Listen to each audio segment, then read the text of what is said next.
अस्सलाम वालेकुम and welcome to my channel. कैसे हैं आप सब? उम्मीद है खैरियत से होंगे।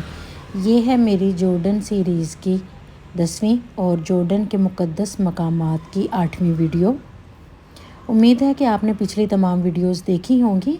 अगर आपने नहीं देखी और मेरे चैनल पर नए हैं तो आप जाकर मेरी मुक़द्दस मकामात की सीरीज़ देख लीजिए, जिसकी मैंने अलग से अपने चैनल पर प्लेलिस्ट बनाई है और इसमें मैंने ऐड की हैं अपनी जॉर्डन की तमाम मुक़द्दस मकामात की ज़ियारत, जिसमें बहुत से सहाबा कराम और अम्बिया कराम अलैहिमुस्सलाम अजमाइन की मुक़द्दस मकामात, उनकी कबूर, उनके मज़ारात और उनके मकामात का तफसीली टूर दिया है। आगे बढ़ने से पहले साथियों चैनल को सब्सक्राइब कर लें और हम आपको बताते चलें कि आज की वीडियो है मशहूर सहाबी हज़रत अबू दरदा के मज़ार की।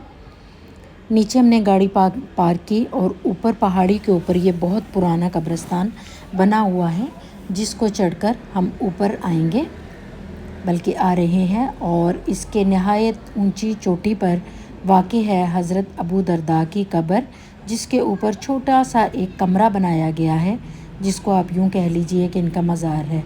ये जैसा कि आप अपनी स्क्रीन पर देख रहे हैं, और ये बिल्कुल फ़िलिस्तीन की सरहद पर है। सामने सूरज फ़िलिस्तीन में गुरूब हो रहा है और परिंदे वहाँ पर उड़ रहे हैं।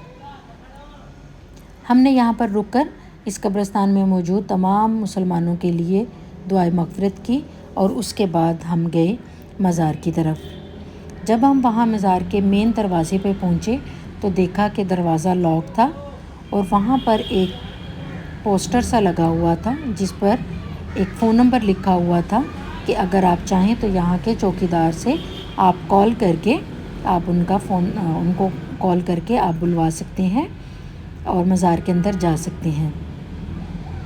आगे बढ़ने से पहले आपको हज़रत अबू दरदा के बारे में कुछ बताना पसंद करूँगी। आपका जिस्म नहायत खूबसूरत, नाक उठी हुई, आँखें शरबती, दाढ़ी और सर में ख़ज़ाब लगाते थे सुनहरे रंग का। आपका लिबास अरबी होता था और एक ख़ास किस्म की टोपी सर पर पहनते थे। अमामा बांधते तो उसका शिमला पीछे को लटकाए रखते। ये मेन दरवाज़ा है और यहाँ पर नीचे यहाँ के चौकीदार का फ़ोन नंबर लिखा हुआ है। हमने उनको कॉल की है। उन्होंने कहा कि मुझे तकरीबन 10 मिनट लगेंगे, तो मैं आ रहा हूँ, आप यहीं पर रुकिए। तब तक हमने इर्द गिर्द का विज़िट किया। बिल्कुल ये सामने फ़िलिस्तीन की पहाड़ियाँ नज़र आ रही हैं। एक दिन इंशाल्लाह हम यहाँ भी जाएंगे और आपको ज़ियारत करवाएंगे। ये जो कब्रिस्तान आप देख रहे हैं ये फ़िलिस्तीन की सरहद में है। आप नहायत मशहूर सहाबी थे और ग़ज़वा बदर जब हुआ तब तक आप मुसलमान ना थे, इसलिए आप ग़ज़वा बदर में शरीक नहीं थे। ग़ज़वा उहद के वक्त आप मुसलमान हो चुके थे, इसलिए इसमें नहायत सरगर्मी से हिस्सा लिया और घोड़े पर सवार होकर मैदान में आए। रसूलुल्लाह सल्लल्लाहु अलैहि वसल्लम ने इनकी शुजाअत को देखकर फरमाया कि आप किस कदर अच्छे सवार हैं। सलेमान फ़ारसी ने जब इस्लाम कबूल किया तो रसूलुल्लाह सल्लल्लाहु अलैहि वसल्लम ने उनको आपका इस्लामी भाई तजवीज़ फरमाया था। आप फ़साद और फितना से बहुत दूर भागते थे। शाम का मुल्क हिजाज़, जो उन औकात में उन हालात में बेहतर ना था, लेकिन फितनों के ज़माने में शाम एक हुकूमत के मातहत बहरहाल कायम रहा था और हिजाज़ में हर साल नई फ़ौजकशी का सामना होता था। अबू दरदा की सुकूनत शाम का यही सबब था।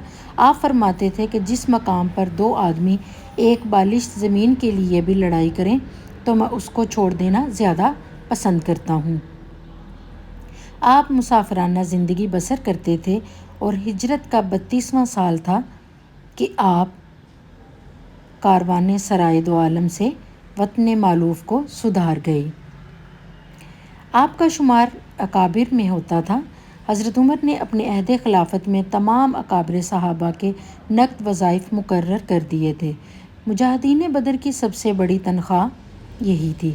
अबू दरदा मुजाहिदीन बदर में दाखिल ना थे, लेकिन हज़रत उमर ने इनका वजीफ़ा मुजाहिदीन बदर के बराबर मुकर्रर फरमाया था। हज़रत उस्मान के अहद खिलाफत में हज़रत अमीर मुआविया ने حضرت عثمان کی منظوری سے ان کو دمشق کا قاضی مقرر کیا تھا۔ کبھی کبھی جب جناب امیر معاویہ کو باہر جانے کی ضرورت پیش آتی تو وہ آپ کو اپنا قائم مقام بنا کر جاتے۔ دمشق میں قضاء کا یہ پہلا عہدہ تھا۔ حضرت ابو درداء دوسرے اکابر انصار کے 1 سال بعد تقریباً 2 ہجری میں مشرف باسلام ہوئے تھے۔ ان کی وجہ یہ تھی کہ ان کا اسلام تقلیدی نہ تھا، اجتہادی تھا، یعنی کہ 1 سال مزید غور و فکر اور کاوش اور تحقیق میں صرف کرنے کے بعد آپ نے اسلام قبول کیا تھا۔ تو یہ تو تھی آپ کے تھوڑی سی سیرت۔ اب آ گئے تھے وہ بھائی جن کو ہم نے کال کی تھی، انہوں نے ہمارے لیے دروازہ کھولا اور ہم نے اپنے جوتے باہر اتارے اور اندر داخل ہوئے۔ بہت پرسکون مقام تھا یہ ہے ان کی قبر مبارک، جیسا کہ آپ دیکھ رہے ہیں ان کے اوپر جائے نماز ڈالے گئے ہیں۔ یہاں پر ہم نے 2 نوافل ادا کیے اور اس کے ساتھ تھوڑی سی تلاوت کی۔ جو قرآن پاک یہیں پر رکھا ہوا تھا ان صحابی کی قبر مبارک پہ، وہاں سے قرآن پاک اٹھا کر تھوڑی سی تلاوت کی۔ اور یہاں پر یہ جو ڈینین ٹریڈیشنل جو دریاں ہیں وہ ڈالی گئی ہیں، آپ ان کو ایک طرح کا قالین بھی کہہ سکتے ہیں۔ اور یہاں پینسل رکھی ہوئی تھی، نامعلوم اس کا کیا سبب تھا، شاید جو یہاں کے متولی تھے ان کے کسی اوقات کار کا انہوں نے لکھنا ہو، شاید اس کی وجہ سے ہو۔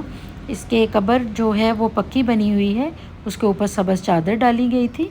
یہ ہے باہر سے ان کے مزار کی پورا ویو، اور یہ قبرستان ہے، یہ اونچی پہاڑی پر ہے اور آبادی جو ہے وہ نشیب میں تھی۔ تو ساتھیوں یہ تھی ہماری آج کی ویڈیو، امید ہے آپ کو پسند آئی ہوگی۔ قهوة عربية أنا. الغي القهوة، هات نسكافيه اوكي. الغي القهوة، هات نسكافيه. لا الغي القهوه واجيب لك نسكافيه برضه دبل. لان نسكافيه دبل صار 1 يورو. اوكي.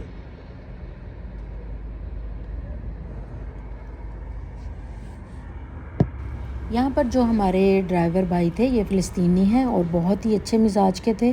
انہوں نے ہمیں اپنے پاس سے کافی پلائی، جورڈینین ٹریڈیشنل کافی، اور اصرار کر کے پلائی۔ اجازت دیجیے، اللہ نگہبان۔